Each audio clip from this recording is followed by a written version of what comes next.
दिवसभर थांबायचं असलं तरी थांब, पण नवरा लय आगाव असतो.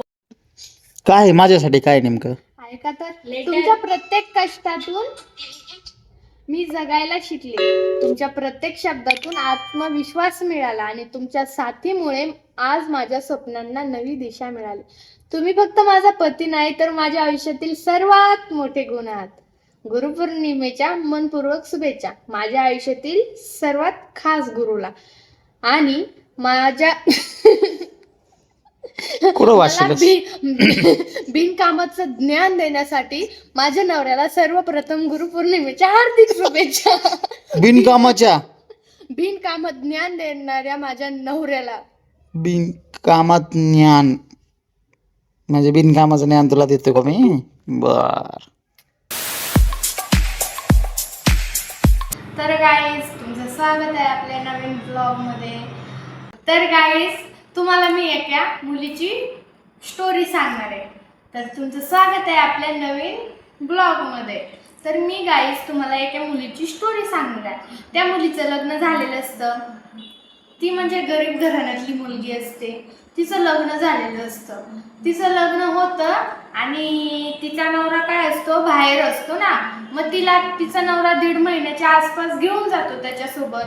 मग तिथून त्यांच्या म्हणजे रानामध्ये कामं राहतात ना, त्याच्यासाठी तिचा नवरा तिला घेऊन रिटर्न जायचा प्लॅन करतो. आणि फक्त त्याची बायको फक्त एवढंच बोलती की तिकडून जायचं असलं तर आपण भेटून जाऊ तिच्या मम्मी पप्पाला, कारण की रस्त्यावरतीच घरी. ओके. तर ते काय म्हणतो, तो मला एवढा टाइम नाही, असं नाही तसं नाही, म्हणजे असं म्हणते तर, कारण की म्हणजे मला यायचं एका रात्रीत असं तसं. मी म्हणत नाही तिचा नवरा चांगला नाही, मी असं म्हणते की असं नाही करायला पाहिजे. आता यांच्या घरी का यांना जावं वाटतं तेव्हा यांना जायचं राहतं, यांना जेव्हा जायचंय तेव्हा हे जाणार. समजलं का?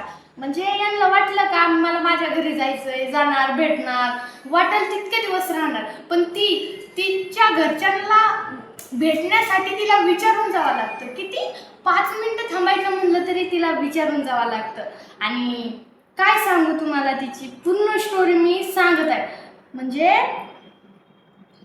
आणि परत ते म्हणले जत्रा असते त्यांच्या गावची, आणि ती जत्रेला काय होतं, तिचा नवरा रिटर्न येणार असतो. तिला सोडून तिकडं म्हणजे कामं राहतात. ती म्हणत नाही की मला कामं करायची नाही, असं नाही तसं नाही. पण फक्त तिचं म्हणणं काय असतं, तिचं म्हणणं काय असतं, एकदा भेटून जाऊया. पण तसं नाही भाऊ, मला टाइम नाही, तू नंतर जा, नंतर राहा 1-2 दिवस, असं राहतं. तुम्हाला काय सांगू आता.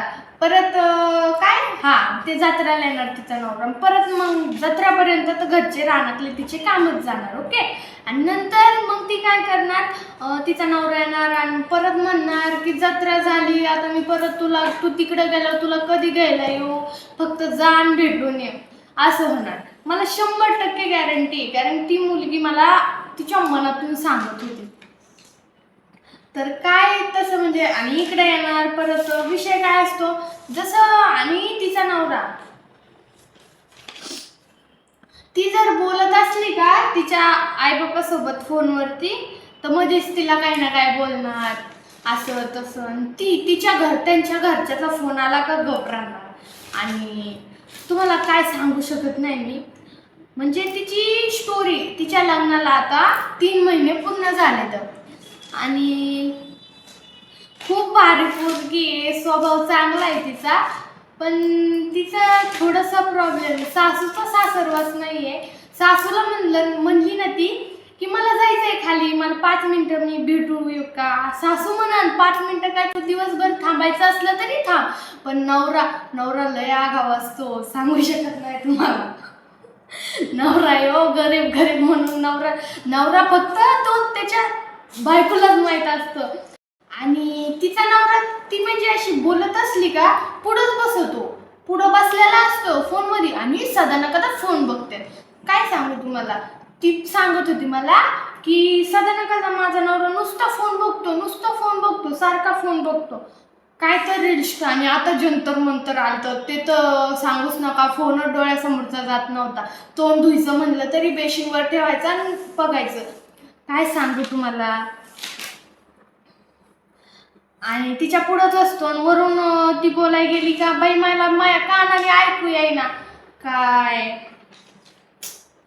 तर काय मी म्हणत नाही तिचा नवरा वाईट आहे, पण मी असं म्हणजे तुम्हाला वाटत असेल की असं बोलली तसं बोलली नवरा आहे. नाही तसं मी काही मला नवऱ्या बाबतीत काही माझ्या चुकीचं म्हणजे बोलत नाही मी नवऱ्याला.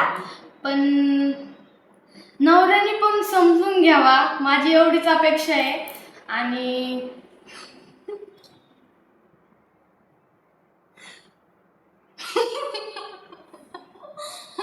नवऱ्याने समजून घ्यावा, प्रत्येक नवऱ्याने बायकोचं ऐकावा, बायकोचं पण मनातलं काही जाणून घ्यावा माझी एवढीच अपेक्षा आहे.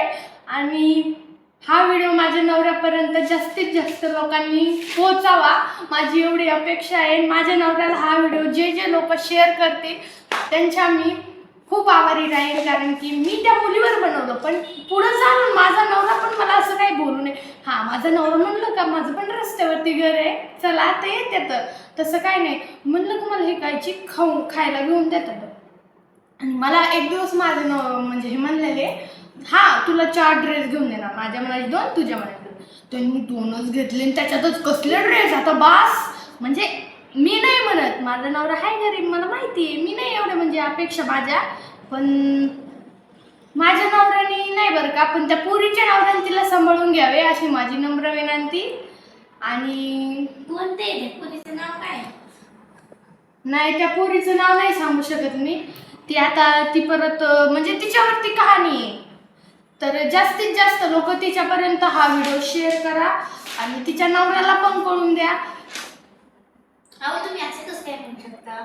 पहिलं त्या मुलीचं नाव सांगायचं मग ते शेअर करणार ना. बरोबर तो ज्यांना म्हणजे मी त्या मुलीला शेअर करा, कोणाला करा नाही तर नका करू. पण हा माझ्या नवऱ्याला शेअर करा एवढीच माझी नम्र विनंती. आणि मी प्लीज माझ्या नवऱ्याला सांगा बायकोच्या माहेरी जायचं असेल तर जाऊन द्यावं लागतं. हा माझा नवरा जाऊन देतो, पण हा सांगितलेलं बरं. तर काय ते जाऊ द्या, मी ही भाजी करत आहे. भाजीचं नाव आहे शेपू. शेपूचे नाही मेथी. माहित असलं तर कशाला ह्या विचारता? काय भाजीचं नाव शेपू आहे ना. तर काय मी आज भाजी बनवणार आहे, कारण की तर काय मी आता जेवण करते. तुम्हाला बघायचं काय काय बनवलंय मी. शेपूची भाजी बनवली. हे रताळ आषाढी एकादशीचं एक राहिलं होतं, म्हणजे आम्ही 2 आणले होते. किती आणले होते, अर्धा किलो का काहीतरी आणले होते. आणि मग ते 1 किलो काय मग त्याच्यातलं राहिलं होतं. मग ते आम्ही उकडीलंय आणि कांदा कापला होता. एक लाईव्हला म्हणला होता माणूस कांदा कापेव असं तसं. मग आम्ही कांदा कापला. मग वेस्ट मी काय केलं, कांदा खाण्यासाठी घेतला. जेव राहिले तिथं. कशी हो भाजी? भारी रताळू भाजी गोड पण लागतोय. ओ भाजी साखरपेक्षा पण गोड लागतंय. भाजी भाजी कशी आहे? तर गाईज माझ्या नवऱ्याला काय झालंय, कांटाळे बसले. मग ते काय झालंय ते मी एक बोललं काही एक ऐकू येतंय. सांभाळून घ्या माझ्या नवऱ्याला. गाईज मी भाकर केली होती, एक जळाली उलची, पण त्याला नाव ठेवलेत. आणि चपाती, कांदा, रताळ. मी जेवते, इथं लोणचं घेतलं होतं. तर गाईज आता जेवते. गाईज तुम्ही व्हिडिओ पाहिला असेल आणि तुम्हाला आवडला असेल तर लाईक करा. आणि चॅनलवरती नवीन असाल तर सबस्क्राईब करा. आणि आता मी एडिटिंग करते थोडीशी, मग झोपते, कारण की सकाळी 7 वाजता व्हिडिओ टाकायला रोज लागतोच, तुम्हाला माहिती आहे. तर तुम्ही आता झोपा. Good night.